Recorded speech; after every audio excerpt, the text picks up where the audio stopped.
Buy now, pay later loans are going to start impacting your credit score soon. And honestly, I think that's a good thing for everyone because these buy now, pay later companies like Klarna or Afterpay or Affirm have been skirting around debt and credit card regulations for far too long now. CNN starts us off today.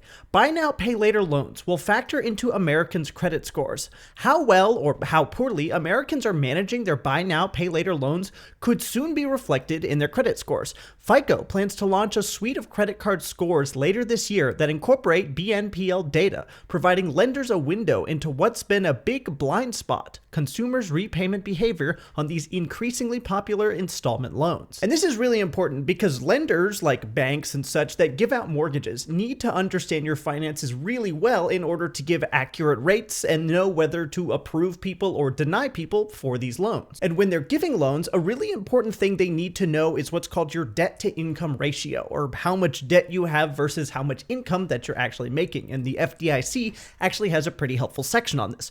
What do lenders look at when deciding whether or not to finance a mortgage? Lenders look at a debt to income DTI ratio when they consider your application for a mortgage loan. A DTI ratio is your monthly expenses compared to your monthly gross income. Lenders consider monthly housing expenses as a percentage of income and total monthly debt as a percentage of income. Both ratios are important factors in determining whether the lender will make the loan. And currently, buy now, pay later loans are not reported anywhere unless you make missed payments. But even then, there are only a few companies that actually report those missed payments. Often, that data is just kind of lost to everyone except the company themselves. That means that your finances could look really good on paper and on your credit report and on any data that's available to these lenders or banks. But in reality, it could be far, far worse because you could be up to your eyeballs in buy now, pay later. And probably a lot of people will make the argument that lenders don't need to know everything. Having all of that personal data on you is just not that good. They should mind their own business. And I get that to an extent. Privacy is extraordinarily important. But if you make $10,000 a month in salary, but then $9,000 of that is going towards debts, including buy now, pay later loans, then it's not a good idea for the lender to give you a loan. It's a bad idea for both you because you will probably default and lose your house, and it's also a bad idea for them because it's really expensive to repossess a home. The government regulations surrounding credits and loans and everything really exists to protect both parties. We don't want banks going under because that'll cause panics. Just look at the Great Depression. And we don't want consumers going under because they're struggling enough as it is, and we need them to create a functioning economy and society. The CNN article goes on. Buy now, pay later loans can serve as an alternate to credit cards and are used by consumers who are seeking more flexible payment options, who want to overcome a tight financial spot, or who are looking to smooth out some bigger transactions to better meet their budgets. For some consumers, the inclusion of buy now, pay later data in the company's FICO Score 10 and FICO Score 10T models could help serve as a credit builder or even a credit buster.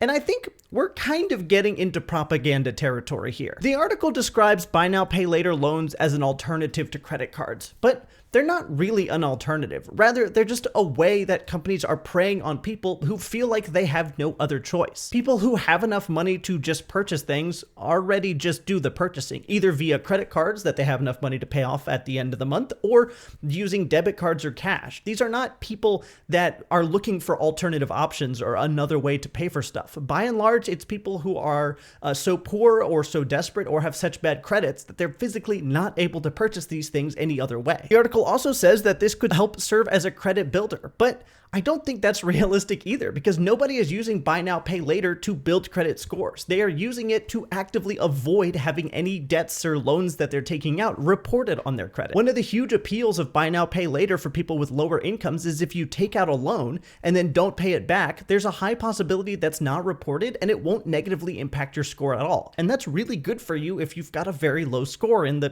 5 to 600s. And these companies like Klarna or Affirm are hoping that people will do that. They're hoping for low-income people to use their service and then default on these monthly payments that are spread out because that's their target demographic. People that are likely to miss payments so that then they have to pay their huge interest rates on the back end. They're up to like 25 to 30%. And I think it's one, really scummy that they do that, and two, really scummy that they're trying to pitch it as just another way to build your credit. This is not another way to build your credit. This is another way to get locked in a debt cycle. The article goes on, quote, "A lot of buy now, pay later users users are often young people who don't have long credit histories, Ted Rossman, chief credit analyst at Bankrate, told CNN in an interview. That's the more optimistic use case, that these people could be brought into the credit system, and if they use buy now, pay later responsibly, it should help them. Buy now, pay later loans have become more widely available, and adoption rates have increased as people of all ages, especially younger adults, have grown more comfortable with incorporating them into their shopping habits. He talks about how buy now, pay later users are often young people, but that's not because it's good or exciting or some great new thing. It's because it's a new technology, and new technologies are disproportionately used by younger people. They tend to be early adopters because older people are both set in their ways and generally just not as up to date on things. Additionally, younger people are far less likely to have money, so of course they're more likely to use these credit skirting and regulation skirting services because they can't afford things anyway. I'm saying this so that it's absolutely clear that this is not helping anyone. People who want good credit scores are using credit cards from reputable companies that issue those credit cards and report those credit scores. And people who don't care about credit scores but still have the money to afford things will use debit cards or cash. These buy now, pay later companies are operating in a gray area where they're giving loans to people. They are actively issuing loans just like a credit card company would, but then they're not reported anywhere and they're not being regulated by any of the agencies that regulate credit card companies, despite the fact that they are almost identical to credit card companies. It's just packaged differently. And the sad part is that they're probably not going to be regulated. And before we talk about why or how they're not going to be regulated, if you like this kind of video, I post 1 or 2 times a week and I'd love a subscription. CNN says this about regulation of buy now, pay later. Another question mark with buy now, pay later has been the role of the mushrooming of phantom debt. By and large, the popular installment loan activity is a giant black box. The industry remains largely unregulated, and buy now, pay later providers aren't required to report to credit agencies, lenders, or other data keepers. No one has any control or regulation or reporting over these companies, and that's a bad thing. We don't want to know nothing about this. We need to know what kinds of people are using it, how much money it is, how it's impacting the economy, whether positively or negatively, and are they taking advantage of people in a way that should be illegal. Realistically, I would prefer government regulation on this. Just regulate them like credit card companies because that's what they are. However, in lieu of government regulation,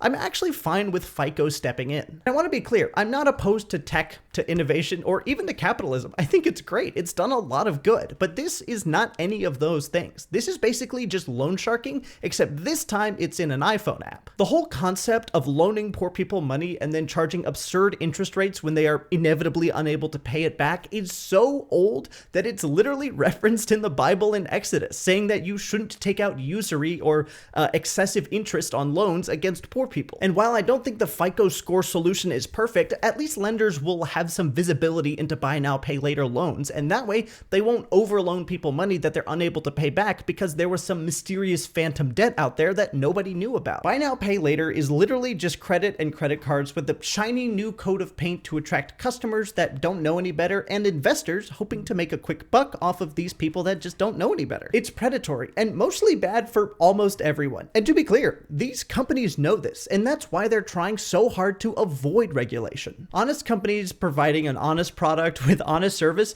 don't freak out when regulators come along to make sure that they're not making people destitute. And that is literally what these BNPL companies are doing. Thanks for watching.